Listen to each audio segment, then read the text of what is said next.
Hi, everybody. I'm Gina Grillo, President of the Advertising Club.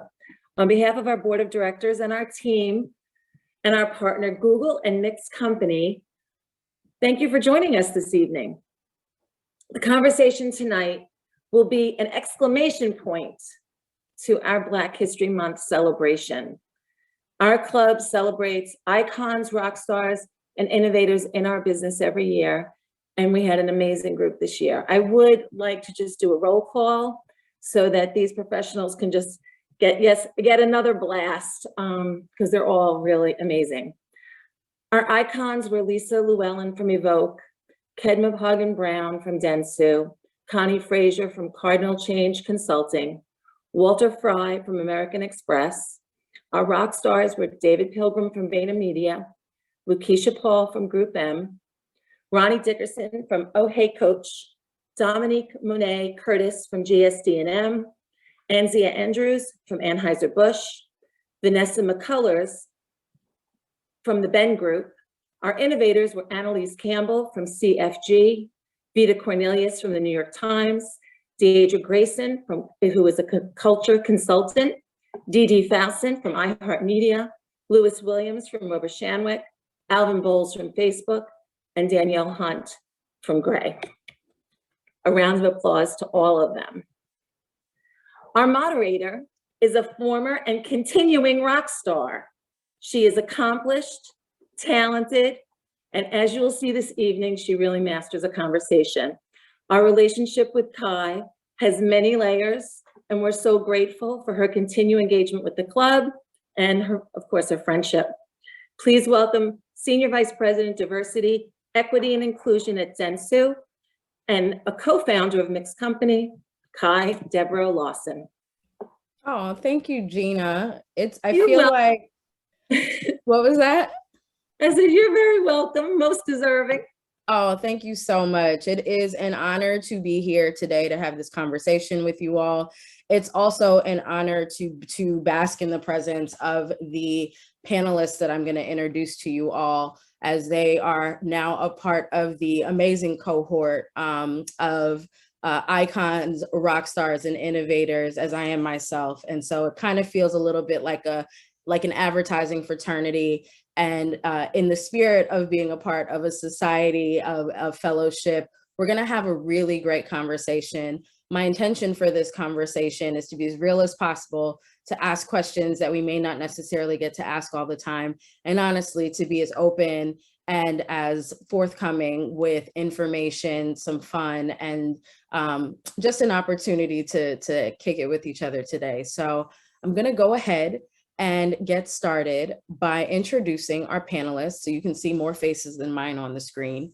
I know I'm doing a good job today, but it's better when we're all here together. And so I will welcome to the screen instead of the stage. You've got Vita Cornelius, VP Creative Director of New York Times Advertising, joining us here today. We also have Ronnie Dickerson, D&I leader, executive leadership and career navigation coach from Oh Hey Coach. Ronnie's also been a coach of mine, even when she probably didn't ask to. So this is great to have her here. We've got David Pilgrim, Group Creative Director of VaynerMedia, and David Pilgrim 1. We've got Kedma, and Kedma, apologies because I always say this incorrectly, but Kedma Hagen-Brown, Chief Operating Officer of Dentsu Media in the Americas. And am I missing everyone? I think that's all four of you. Hi, guys. Happy Monday. Happy exclamation point, as Gina said, of Black History Month. We're on the 28th day. Yes, it's a short month, but it's been a big month and an even bigger month with you all here. So welcome to our conversation today. And so I'll kick off. So as Gina said, everybody, thank you all for joining. Our conversation today is about learning from the past and leading for the future. And so I'll start with the brief description that we have.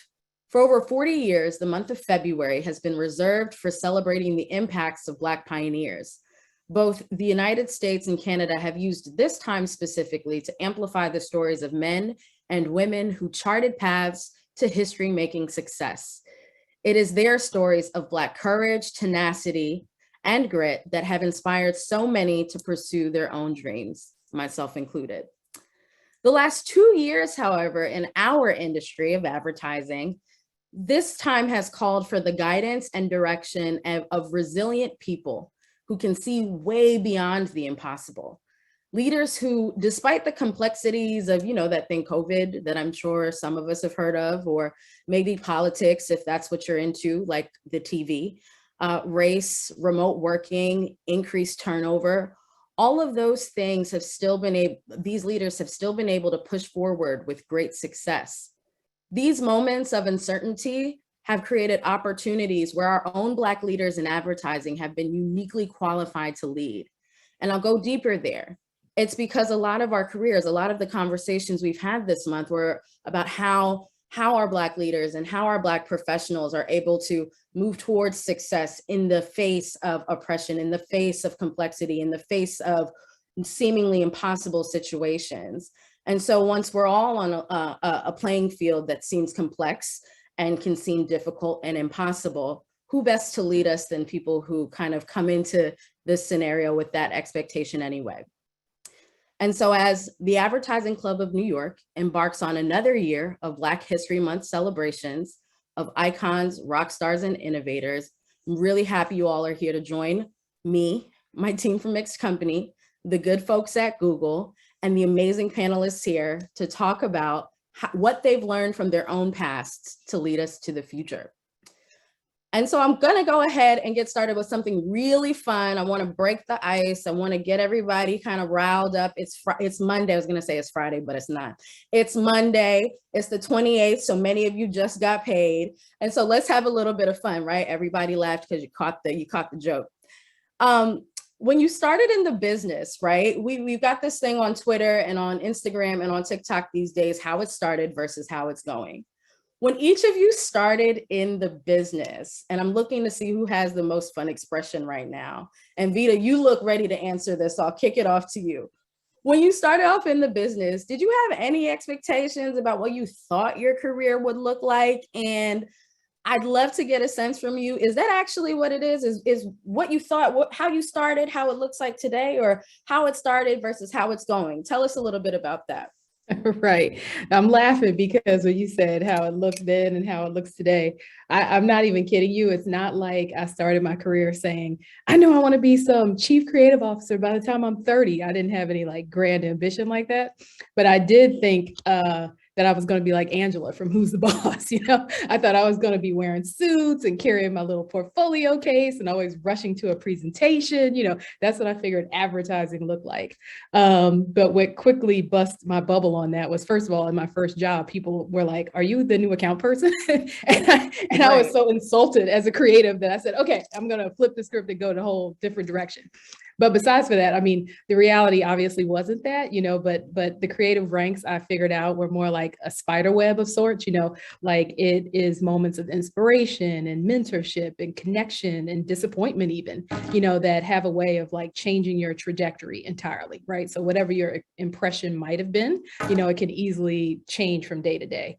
The good thing of that was, I like to say, obviously, the adage of when a window closes, the door opens type of thing, it's exactly that, in a way. So every one of those interactions, gave me an opportunity for a new door, gave me new challenges, gave me ways to keep pushing myself, So if I had to say where it started, me thinking I was going to look like Angela to where it ended up, me actually being just a professional who has, a certain amount of enlightenment about my job and how I'm able to help others with what I'm doing in terms of mentoring young people. I think I look more like a Buddha or a calm, impression of oneself now.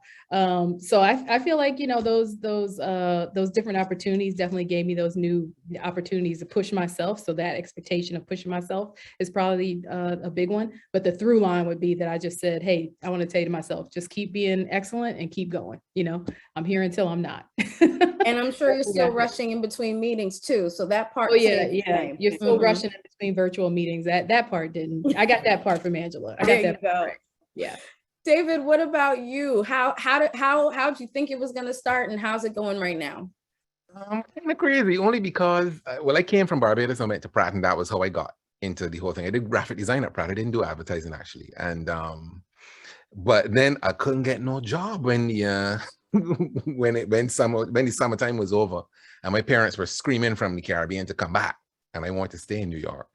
I proceeded to say, well, no, let me just hold on a little longer, see what's going on. So I ended up then lucking my way. Well, not luck entirely, but I got an interview at Ogilvy and Mather in New York, and I got there, and much to my chagrin, it was in those days it was a department of over 200 creatives, and I was the only person of color in that department. And I was hired by a white South African who, for any number of reasons, wanted to shake up his perception, I think specifically, but he wanted to put the department on notice. But of course, you as the grunt coming in have no idea about this. I was basing my sense. I thought I was going to end up in some little agency in Soho, chilling and doing, like, I don't know, magazines or something, you know. But I ended up at this huge agency in New York, and then that leader proceeded to go on vacation the next day and left me holding the bag for everything he was working on for 2 weeks. So I had a horrible, horrible trial by fire. I went to a shoot.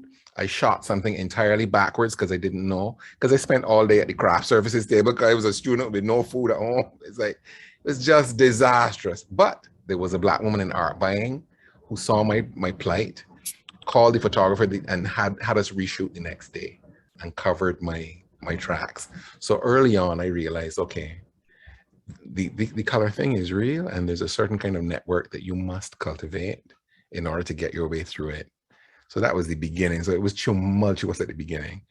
To where it is now, the journey has taken me from the general market side over to multicultural, and I stayed in multicultural for a long time because I grew tired of being the only Black guy in the room, and or being dragged out to speak for all Black people worldwide, depending on the account. And my accent alone meant that I couldn't cover off the United States. I would make jokes about my accent being from Ohio, and I'd always get laughs in meetings as a result. But the Barbados thing couldn't really hide much more than that. And so I loved multicultural, but the issue with multicultural I found is that, the budgets don't follow.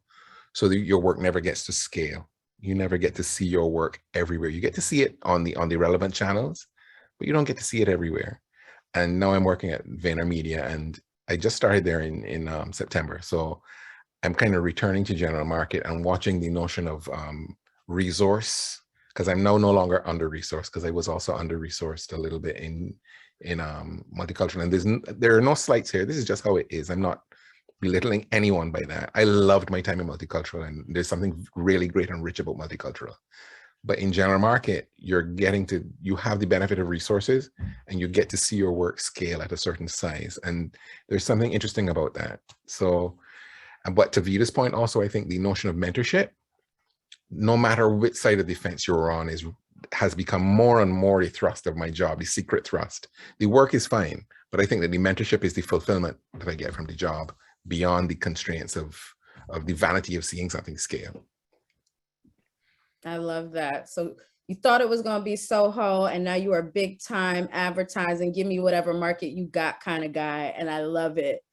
Kevin, you're next on my screen. How did it start, and how is it going while I tear up my office? So how it started, I actually started in fashion. I went to FIT, and the idea was I was going to be a fashion designer, and I was going to be traveling through, Europe and wherever, and going to, doing fashion week, and I was going to be a buyer. I was going to live this fabulous lifestyle. Then I learned I didn't know how to draw very well. So one quickly had to pivot, because apparently you needed to illustrate back then and draw, unlike today where, there's software that you can kind of bring together a sleeve and, a bodice and all that good stuff. So I had to pivot, and I didn't necessarily want to be like a fashion buyer. So I actually pivoted to advertising and communication. I did a couple of, jobs around like, being a stylist for a while. And back then as well, there wasn't a lot of women of color in that space. So it was usually like socialites that had free time on their hands and lots of money that could take on those jobs, and, kind of had to pay the rent or move back home. So the hustle was real back then. So I was working at a temp agency, and Scholastic had a job open for a marketing assistant. I was like, well, I'm advertising communication major. That's what my degree is in.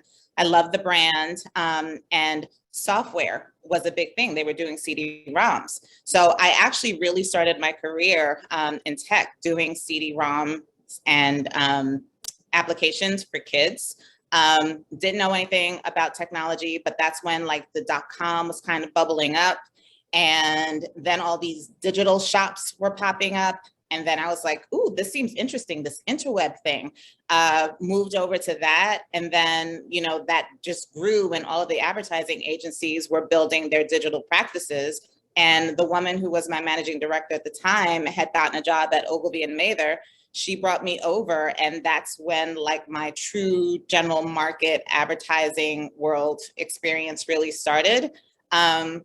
So where it started to where I am today, completely different. But I think what I've been very lucky in being able to do is, depending on what was happening at that time, I had either people in my network that didn't necessarily look like me, and they normally didn't. I was always the only woman of color, only parent. But I built really good relationships that people brought me over to the next thing that constantly had me pivoting and reinventing my career. So I would say halfway through my career, and I've been doing this for over 25 years, I was like, ooh, I do want to eventually aspire to a COO role. Then halfway through that trajectory, I was like, okay, that's not going to happen, because I really have to fight to get to that position, because there weren't any people of color on the COO side of the house.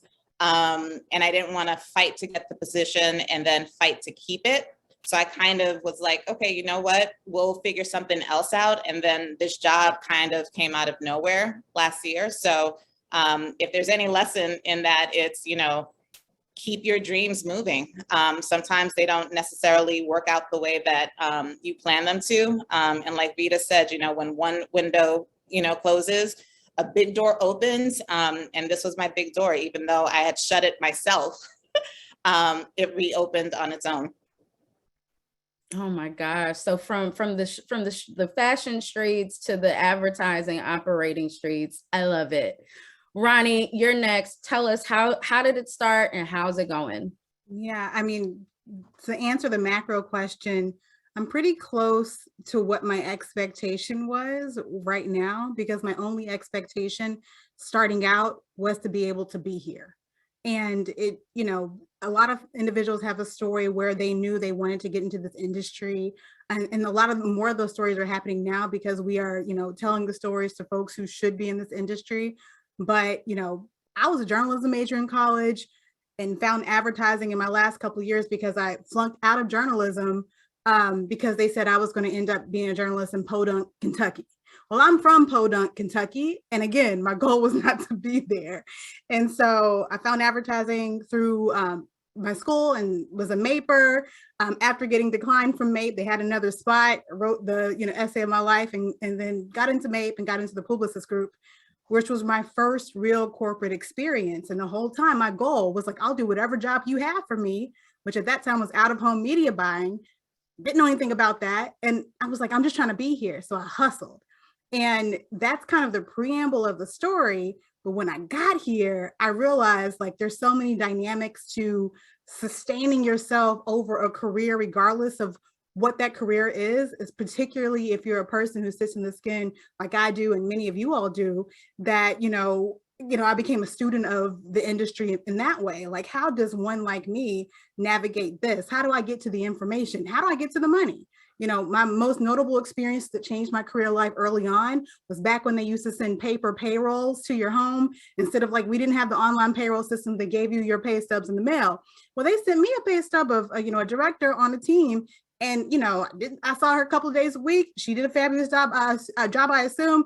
Her salary was over $200,000. And for me at the time, making $28,400, I was like, oh, I got to be here. You know, like, so I just, in my mind, I was like, not only can I learn to do something fabulous, but I can have economic impact that, you know, can affect both me, you know, my future children. I wasn't even thinking about children then, but I definitely had a legacy kind of mindset and, really for me, make my folks proud. My folks are farmers and blue collar workers in Kentucky, and that's what I knew. So that's all the strings that attach me from being there to this seat are all attached to that energy, just trying to be here. And now it's really focused on doing anything I can to help the ecosystem of folks, whether they be client facing, pitching business, or folks that are just interns, to be here, because I know we need to be here. And so that's the arc, Kai. I love that. And I have a great question for all of you at the end. So you guys got to keep your stories together because we need to pull it in succinctly. But Ronnie, can I ask one question though of Yes, some you of my can. families? Because I would want to say or ask, like, I know coming from, Black family, your parents have these aspirations for you. And this career is not one that is easy to explain if people don't have any understanding of it, right? So to some degree, it's like, did you guys all feel like there was a risk you were taking because probably family wanted you to just go the route of like engineer, doctor, lawyer, something they understood, as opposed to like, what is this advertising mess you're talking about? I know I faced that with my parents. So it's almost like a prove out every day too, as part of the expectation that I'm still here, mama. I most certainly have. I mean, my parents, I think this might be the first year they get a little bit of it, but even that, they're like, at least you paying your rent without calling home. So, just, we got to find our small moments of pride in the family. And that's one of them. Copy and paste that, Kai. Same. Just, are the bills paid? Is the water on? Do you have a roof? Okay, you're great. Oh man. My Go ahead, parents David. nod politely. My parents nod politely. At least they nodded politely for a long time when they saw me. They came to my job, I think, once when in the over years, and they were surprised how opulent it was there. I think that made a shift for them.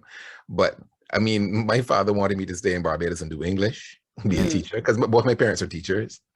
And my mother knew that I drew from the word go, and she said, no, we can let him go on and pursue that. So thank goodness she pushed. And my father, as usual in their relationship, kind of went along with whatever the macro. He was operations and she was macro, and so that was how I managed to get here at all. And then I was thinking about being a painter, and my mother was like, no, you're gonna get a practical job, because that part of their existence kind of still prevailed a little bit. And to me, like, the graphic design advertising thing seemed to be a very interesting marriage. And to the point that Ronnie made, like, I wasn't necessarily an ad guy at first. It took me a while to kind of transition to it, but it started getting very interesting around year 2 or 3, and I kind of clung to it from then. But my parents, I don't think they ever quite understood exactly what it was I did.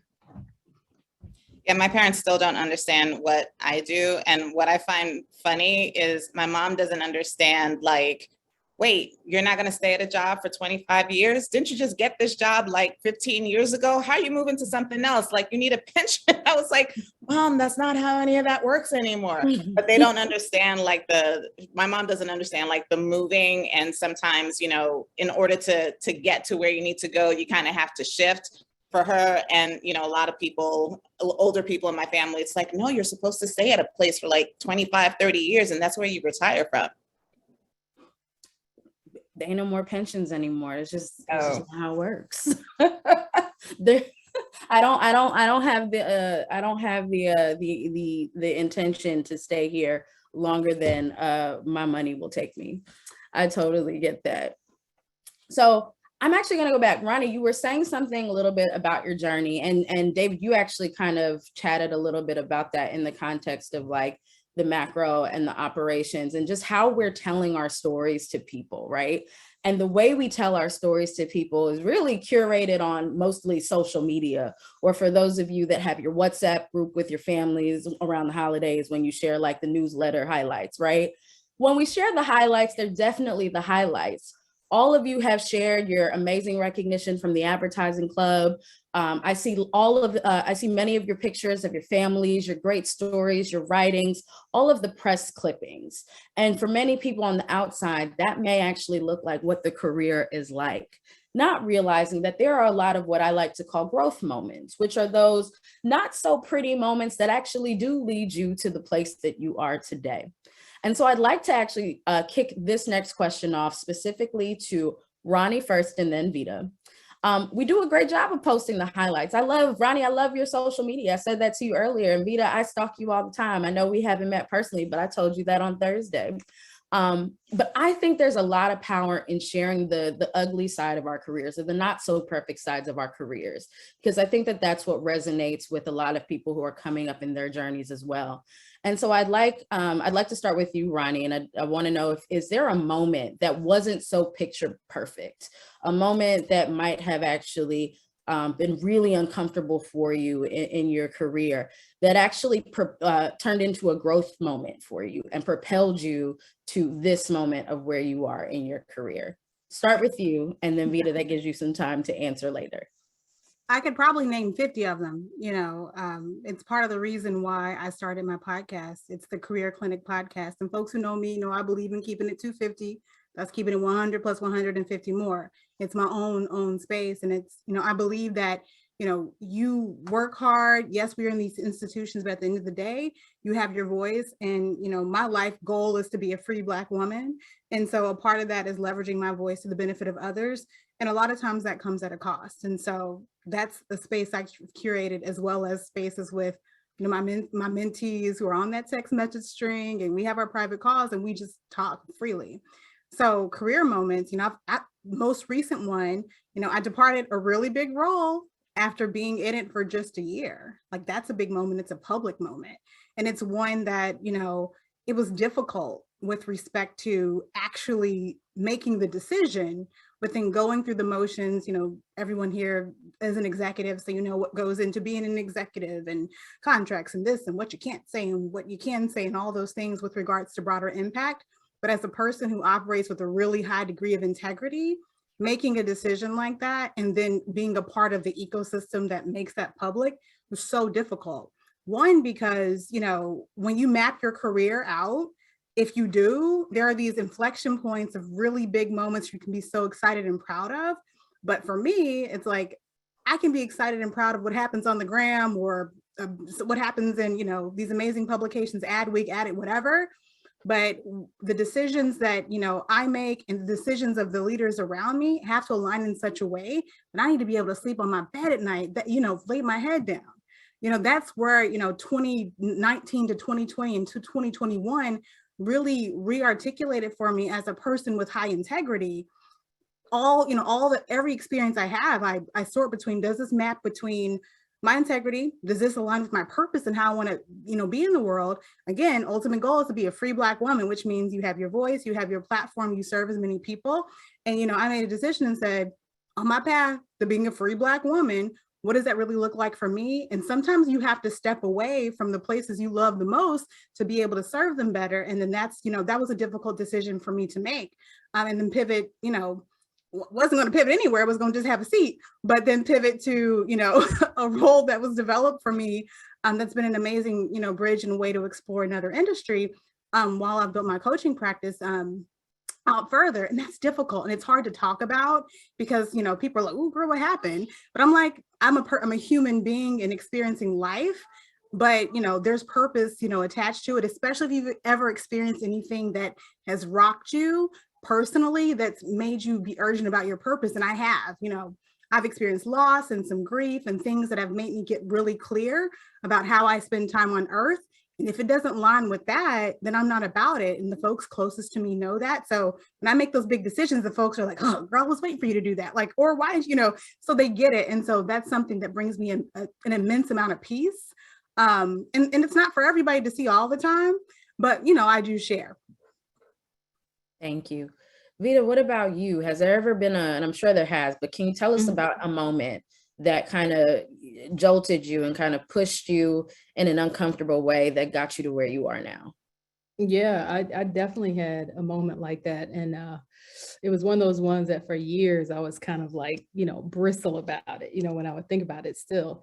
And it was one of these really intense kind of jump ball moments you have as a creative, creative opportunity. where you're competing with other agencies for some assignment, and this happened to be one where our team was, jump balling for a big media event, Super Bowl type work, right? So all agencies were invited to participate, and our team presented work that was clearly the favorite. Like every indication was that, we were going to get it, not just from the client, some of the ancillary clients, but even some of the other agencies that had heard about what we presented were kind of like, okay, we get it. This is something that needs to be made. So, when we got the final award of this assignment, the client said to me as a chief creative officer, you know what, you're just too smart for your own good. And it was said with such kind of venom, and so like, I don't know, just so disrespect. It felt like such the insult that it was meant to be, that statement rang in my ears for years. Okay, I hated hearing that, but it was part insult, but at the same time, it was part motivation, right? Because it said to me that, this was a client who had decided my fate, who had decided my team's fate. Like they didn't even believe that our team should have been good enough or smart enough to be able to beat out some of the other people that were earmarked to win. And, as the multicultural agency, it was almost as if they were saying, you are punching way above your proverbial weight. Seriously, you shouldn't even be in this room. And now you coming in this room rocking stuff. I was just blown away, but that's what stuck in my mind, So ultimately, not only did it infuriate me, but it just let me know that I had to work with this client going forward, and that I had decided right then and there and told my team, we're going to be too smart for our own good on every assignment. That's how that's going to rock. and this person going to be pissed every time we come in, because they're going to have to find a reason why our work is not good enough. So ultimately that told me, and propelled me forward that, being intelligent, defining other people's expectations of what I should be is always my right, period. And as a result, I don't dim my potential at all. And I tell my team, never dim your potential to make anybody else comfortable, period. That's not what you're here for. So I don't know if it was a chip on my shoulder because, I was representing a multicultural agency at the time, and we were playing in a very big, pond, if you will. But that was something that definitely sat in my brain for a very long time. But it was an experience I didn't like at the moment. It was uncomfortable at the moment. But it definitely propelled me, the team, the way I led my team forward in a very different way after that. I totally get that. I have had similar comments about, we just didn't realize that everyone would be as smart as you are kind of comments. And you're like, wait, but she said smart. Is smart bad? Is it me? Am I crazy? What kind of gaslighting is this? And then you look like SpongeBob in the whirlwind. And it's just a lot that goes on. But I'm glad those moments happened to you both, because I am glad to see you all where you are right now. And so as we kind of wind down talking about kind of what led us to where we are right now, how you all are getting to this space of leadership and this, we used to call it an unprecedented moment, but this moment of opportunity is how I like to look at it. I want to kind of turn my next question to Kedma and David. When we look at the industry right now, or all industries really, people are doing as Ronnie is saying. They're taking a look at their careers, they're reevaluating their values, and quite frankly, they are saying, F this, I'm out. There are so many people right now who are losing sleep overnight, including myself, because the turnover rates at companies are sky high. It's like there's gas and then there's turnover. It's just very high right now. And a lot of people ask the question, well, why are you leaving? And what would make you leave? And I think a better question for us to ask our leaders these days, because what we're trying to do is start a new narrative, and what we're trying to do is shift culture. And I'd actually love to get a sense from you. And David, I'll start with you. Why have you actually, I'm sure you've considered leaving this industry thousands of times, if not just today, but I'd love for you to give me an idea of what has compelled you to stay in this. Need the money, man. No, I'm just kidding. Although that doesn't hurt, but bills and bills. This is the thing, and the thing is, I have 2 small children who need shoes, right? Mm-hmm. This is real. They probably like shoes too. But beyond that, it's a very complex question, because I mean, literally today, I had someone leave the fold, and I had to kind of do an exit interview with them. And it was a person of color, and to me midway through their career, and that was tough because I'll answer the question first. I think I've stayed because there has always been an opportunity, I think, to transport yourself as a creative person between multiple disciplines. So on the side, I play music, but I've been able to work in studio with musicians at really high level. I work with filmmakers at really high level. I get to work with amazing writers and creatives at a very, very high level. And it's just such a great pleasure to be able to interact with people like that and have that fuel in turn affect your own creativity.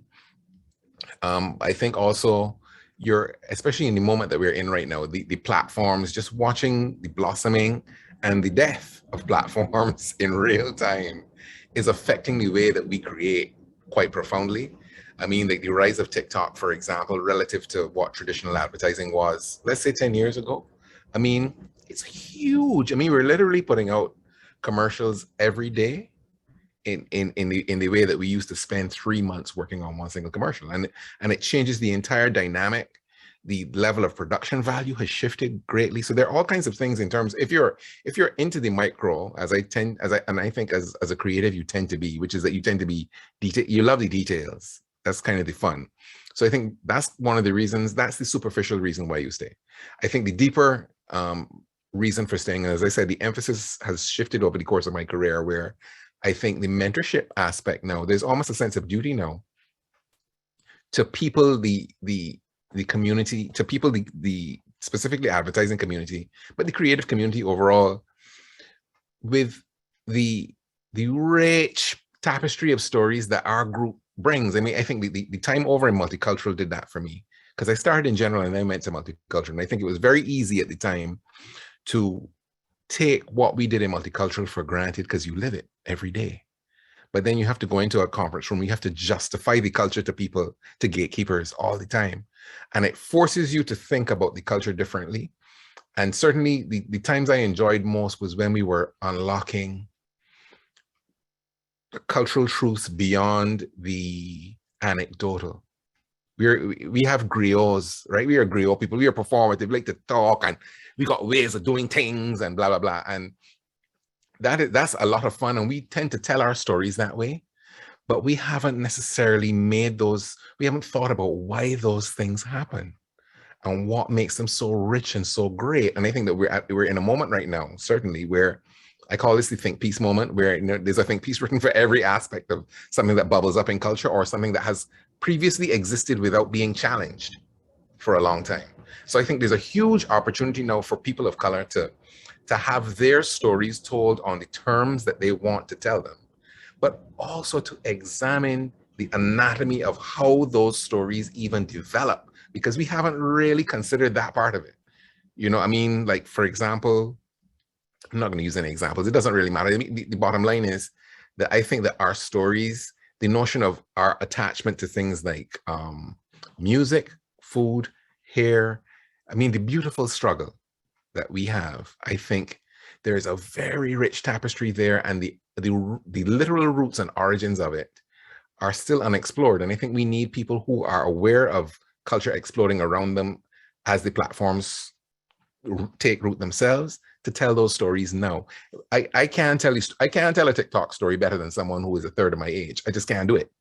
There's certain facilities I'll bring to it, but not as well as they will with the energy that they bring to it. So to me, that's a reason I want young people to be there. And I want to be there to help kind of guide them through the very difficult process of negotiating the social landscape of how you function at work, because it's difficult if you don't have anyone to help you. I didn't have anyone to help me, and it was very, very difficult. It took me a long time to get a grasp on that, but that's a very long answer to a very short question. I love it. Thank you for that. Kemma, why have you stayed? What's kept you here? So I've actually left the industry twice, and I came back both times. I actually love what I do. I'm a producer, project manager by trade. But again, as I mentioned earlier, I've been able to pivot into a lot of different roles.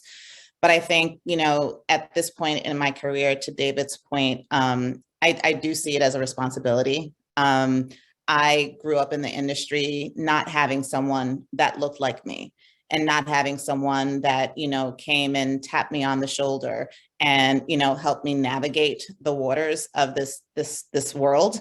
And this is a very hard, brutal world sometimes. It's not for the weak sometimes, depending on, what side of the business you're on.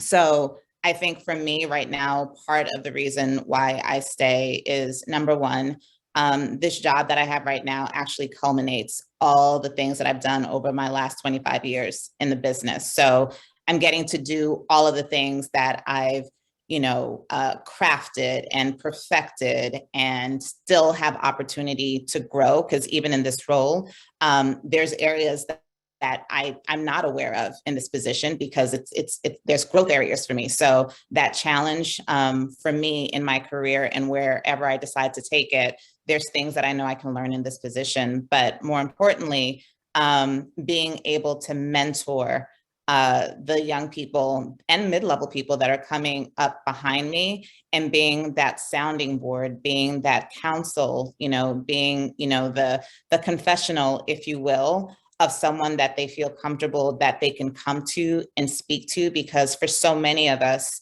that are at the levels that we're at, we didn't have that. And because of what has happened in the last 2 years alone, it's been hard.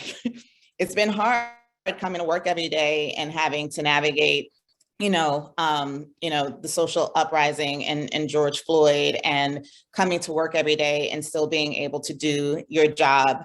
What's happening, in Europe right now in terms of, Ukraine, and, the stories that are coming out of there, and still come into work the next day and do your job with a smile, and folks not checking up on you. When people have personal lives, even with the pandemic, there was a lot of loss that happened there on top of everything else. So people are struggling. And I think having someone in my position that can be, the lifeline that they need sometime, that makes the difference between them staying and going, when you can talk to somebody and they can tell you, no, you're not crazy. You're not crazy. I feel the same way. I've been there. I've done that. This is what you need to do. This is how you can navigate. This is how I can help you. I feel a responsibility that I need to be able to pay back what I've learned over the years, to ensure that whether someone stays at my organization, on my team, but they do have somebody that they can reach out to for that lifeline to help them support it. I feel at this point where we are, where many of us are, we're the village. And it's going to take this entire village to lift up the ones that are coming behind us, setting that foundation to help them succeed and take, whatever shape, form, or fashion that, our industry is going to become, and make it their own. Thank you. Thank you so much. Thank you both, David and Kemma, for kind of taking that on. It is not a light task. It is a heavy task to kind of be there to help to guide the future of this industry. And so if no one said thank you today, let me make sure that I say it on behalf of us all. Ronnie, I'd like to turn this next question to you, because Kemma brought up the things of 2020 and the things that are happening today in 2022 from a cultural standpoint. And you, as you said, are expanding your role as a coach. And I'd love to get a sense from you about the two of the biggest topics that are literally just on everyone's boardroom these days. And it is about the excessive burnout and extreme turnover. How are you navigating that within this coaching space? And how might you recommend other leaders kind of focus their efforts to manage it? I won't say control it, but to manage it as we push along. Yeah, that's such a phenomenal question, because there are several answers to it, and it may be very unique to every single person's organization and their culture. But what has happened over the last, several years is all those underlying things and facts about cultures and ways of being and engaging that, can be deterrents to some, and maybe a portion of people feel it and some don't. They've all actually surfaced. They've all kind of bubbled up, and a lot to do with, how we're engaging, on the platforms we're engaging on. And then at the same time, you have every single human having a human experience together, and then also expected to show up and lead and do, pitch and serve.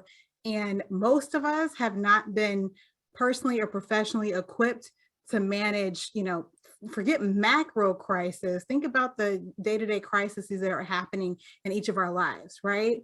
And we could probably list them, and it would be a very sad exercise, but that's what we're sorting. And so when we think about burnout and turnover, what do you expect when you're exhausted beyond a certain point and you aren't in a system or with individuals who are equipped to manage that?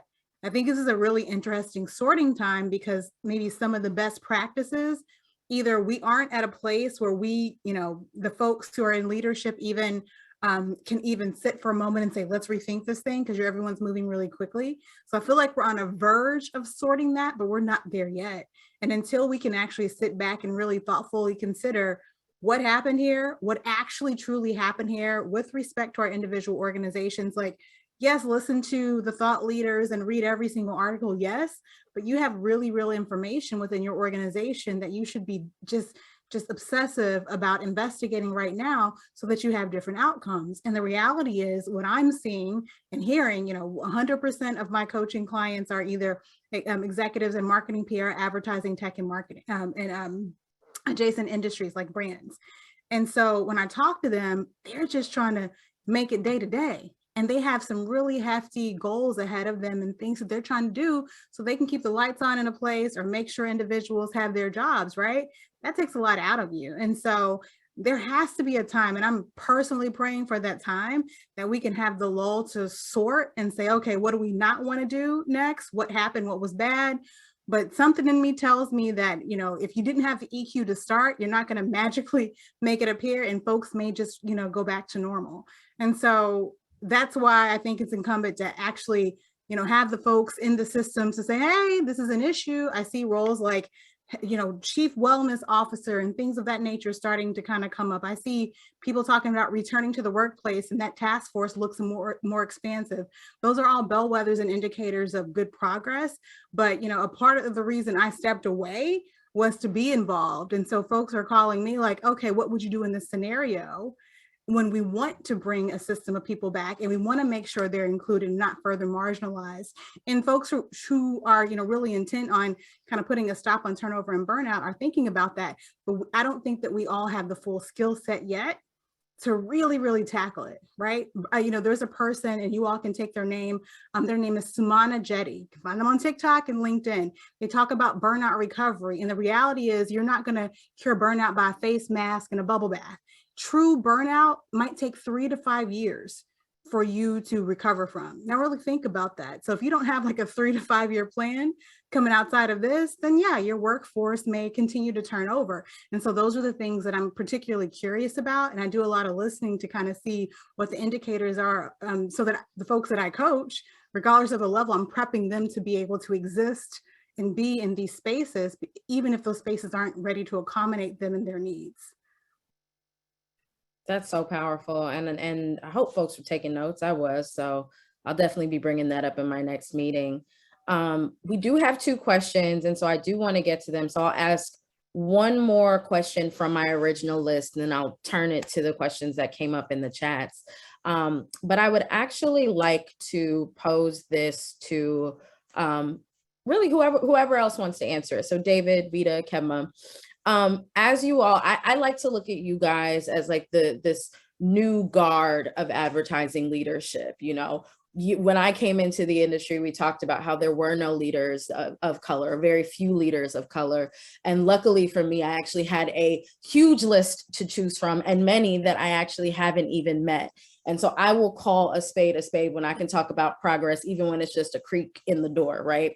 But in your new roles as this new guard of leaders that is moving our industry and creativity and systems and all the fun stuff into the future, I'd love to get a sense from each of you how you might have found ways to amplify messages of inclusion in your work, recognizing that you're all doing work that's not traditionally inclusive work. Like usually they're like that, leave that to the DEI person. I'm just a creative director. Leave that to the DEI person. I'm just operations. But you are all business facing leaders. And so I'd love to get one way from each of you or any of you as to how you embed inclusion in your day-to-day work. I'll start. I think that's an interesting question, asking this group of people specifically, because I think by the nature of who we are and how we work, it's already part of our DNA, right? It's something that we automatically do. I think, you know, for me, where I try to amplify it is, again, based on how I lead my teams, ensuring that my teams are very clear about how I feel about DE&I and equity, and how I expect that they will then lead their team. There should be no distinction between what my direct reports know to do versus, you know, my coordinators. It's a consistent message how Kedma approaches her team and how Kedma approaches work, because that way, then they can then take that lesson and do it themselves. You know, I really do believe in leading by example and empathic leadership, being empathetic. You know, to Ronnie's point, we're all humans trying to navigate this human experience, and leading from that perspective, I think goes much further, I think, for me, and how I bring, you know, equity and inclusion to how I operate in a day-to-day, and ensuring, again, that my team see it. And then when my teams do it, then it kind of, you know, I hope it becomes what was that commercial, and so on and so on and so on, that it kind of picks up on that vibe, and then it sort of seeps into how everybody else is doing what they need to do. Awesome. David, what about you? What are you doing day to day that is amplifying inclusion? You gotta be off of mute though. Sorry about that one. 2022. These technological times can be challenging. So at any rate, but to Kedma's point, I think that I gotta show up Black every day, right? And that may be as little as you realize that my accent sounds the way it sounds without apology. But also I think it's very important to say things when you like, and it's taken a long time for me to feel like I had the right to do this, is that, you know, there's a lot of talk about bringing your whole self to work, right? A lot of talk though. And when you really do it, as I'm sure, just hearing what Ronnie said about her own trajectory, there's a price to be paid. You gotta pay the cost to be the boss, as the poet laureate James Brown said. And so the thing I find is that it's very important to show up and be very intentional about the ways in which you are Black when you show up. Now, it'd be very easy to show up and break into slang, right? If you felt that was the way in, but I think that you can do that, but you have to be very clear about the parameters that you are doing it within, so that the people who are idiots out there don't take the wrong license and then throw that back in your face, right? Because there's a lot of that going on. But I think it's very important. So like, I'll give you an example. So like the other day we were talking about a brand and they were obsessing about the notion of cool. And they were talking about how Gen Z is kind of rejecting the old-fashioned notions of cool, and they're going beyond cool. And I said, well, let's be intentional about where cool came from, probably, and that it's a survival mechanism that a certain group of people have had to move through in order to undergird their confidence every day and to survive, right? Showing emotion was a problem, and these people could die as a result. So this is where cool comes from. So if we are departing from that, that's fine, but let's understand where it came from. And you could have heard a pin drop when I said that shit, because part of my French again, but because I think that most people who manipulate the notion of what cool is do not understand the popular notion of the superficial notion of what we interpret as cool, where that may have come from.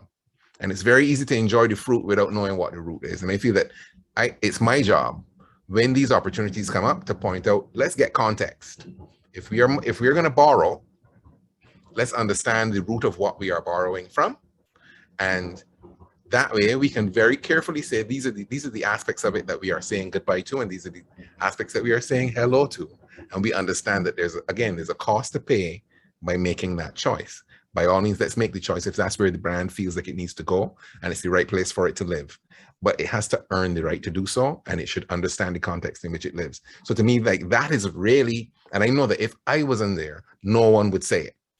And I think that I also have to empower people in the room to talk about their particular context and their truth, where they're able to talk about particular cultures that they come from, be it white, Asian, LGBTQ, whatever you bring, speak in your truth and give me context, so that then I can really get a true sense of that richer experience, and we all benefit as a result.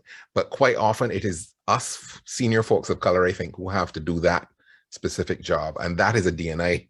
That's a DNI job. That's the kind of unconscious thing, not unconscious, but that is the genetic thing that we are blessed and born with. But we then have to become very conscious and articulate in terms of how we spread the good news. Thank you. Vita, what I'm going to do is actually toss the audience question to you, because we are at time. So those of you that can stay, please do. Because I got one more really important question I want to ask everybody. And David, you've actually helped me be really efficient by answering one of the first questions we had, which was, is advertising the best way to shift culture? If not for advertising, what would you be doing? David jumped into the questions, to the Q&A, and said, I think ads expose, reflect, and affirm cultures. If the timing is right, they can add to the dialogue that helps to shift culture, but they don't individually shift culture, in my opinion. So thank you, David, for jumping in there. Erica Riggs, hey girl, hey, has a question about Black History Month. And Vita, so I'll toss this over to you. Erica wants to know, do you feel Black History Month should be reimagined? And I think that's a really broad question, and how we've been celebrating Black History Month. There does seem to be a formula. The kickoff day, I think industry-wide, is usually around January 27th, where we all start to panic and figure out what we're doing. How could we reimagine a Black History Month that's more impactful for the industry and for the world, Vita? You know, it's interesting that that question even came up, because we have at the Times, you know, we have a platform called Black History Continued, and that's exactly what it's about. It's about, you know, a year-long, lifelong approach to looking at where Blackness shows up and the excellence in which it shows up every day, all day, in every phase of the diaspora, right? In every face of the diaspora. So a lot of the journalism the team has done there, not my team, but I'm speaking literally of the Times that has delivered this type of journalism. You know, it's an amazing way of approaching, you know, the fact that Blackness is an ongoing dialogue that we all need to participate in and be part of. You know, one of the things, I know I didn't get to answer that question about inclusion, but it does kind of lean into this, because, you know, at the content studio, which I run, T-Brand, you know, we have something called the storytelling commitment. A big part of what we do is helping people understand the world. So I always tell my team, you know, making room at the table for voices to be heard is how we have inspired dialogue inside, so we can inspire dialogue outside, right, with the readers that are going to read our stories. So the storytelling commitment for us is an opportunity to really dive into being true to that mission of helping people understand the world, finding ways to approach storytelling so that diverse voices, diverse stories can come to the forefront. So to me, that's like Black History Month is not a month. It's a way of life, right? It is the soul of who we are, and sharing that in a continuous fashion, and showing how, you know, the Black experience can show up in so many ways.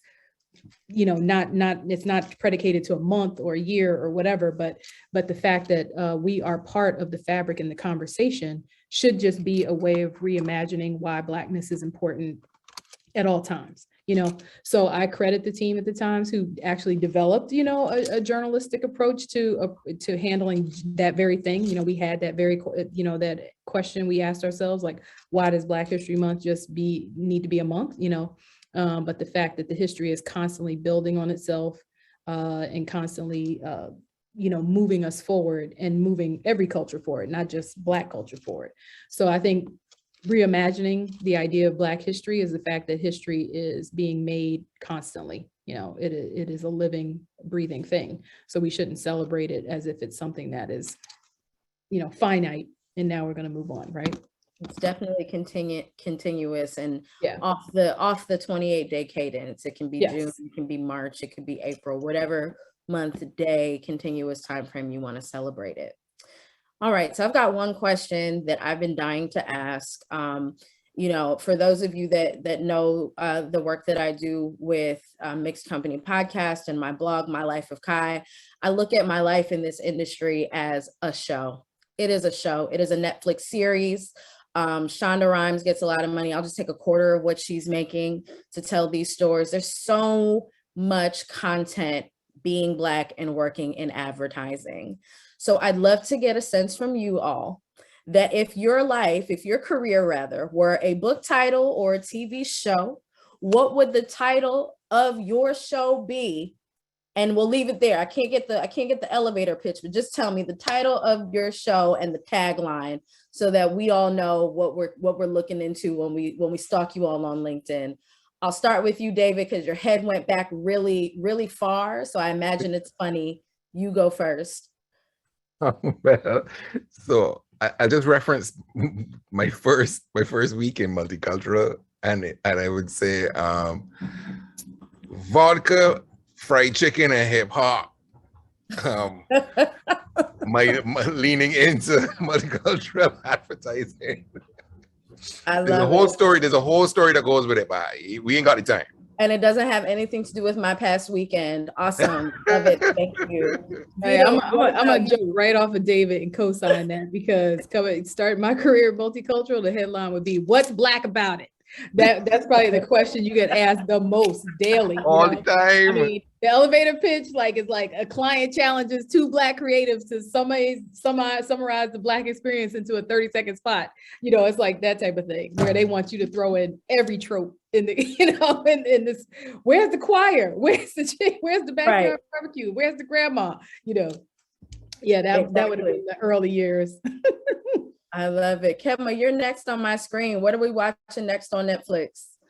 I don't have a title for it yet. I'll get back to you on that. But I think when I saw the question, literally, I thought of 4 shows all in one. I'm Gonna Get You, Sucker meets Mad Men meets Boomerang meets Purge. I don't have a title. I'm working on the title. I feel like that is the title. That's the working title right now. That is a good title. And Ronnie, you've had an amazing journey as well. Tell us what we're watching next on Netflix in your career. Oh, my show is called Shaking the Table. So, okay. Call to action, but it's kind of like a merge, like Scandal meets Mad Men, but meets Boomerang. So all of that, Shaking the Table. Oh my gosh. Marcus is getting all the love here today. I love it. I love all of the references. I love the thoughtfulness of all of your answers. I loved being here with all of you this evening. Thank you for saying yes to this conversation. I'm sure all of you are taking a look at the Ad Club website, and so you can click on the links to read their bios, follow them on LinkedIn, follow them on social media where they'll let you, because you can't be too nosy. But thank you, Gina, Alicia, for inviting us here today. Thank you to the entirety of the Advertising Club of New York for your continued support and your continued commitment to this work, and to the icons, rock stars, and innovators of advertising. Thank you all for joining, and everyone have a great night. Thank you, Google, again, too. I'm sure we got to pay some bills somewhere. You'll have a good night. Thank you, Kai. Thank you. Thanks, Real Kai. pleasure. Thank you, Kai. And thank you, Ad Club. This Great. we need 2 more hours, at least 2 more hours. Right. So great to talk to all of you guys. Thank you so much. Thank you. Okay. Bye.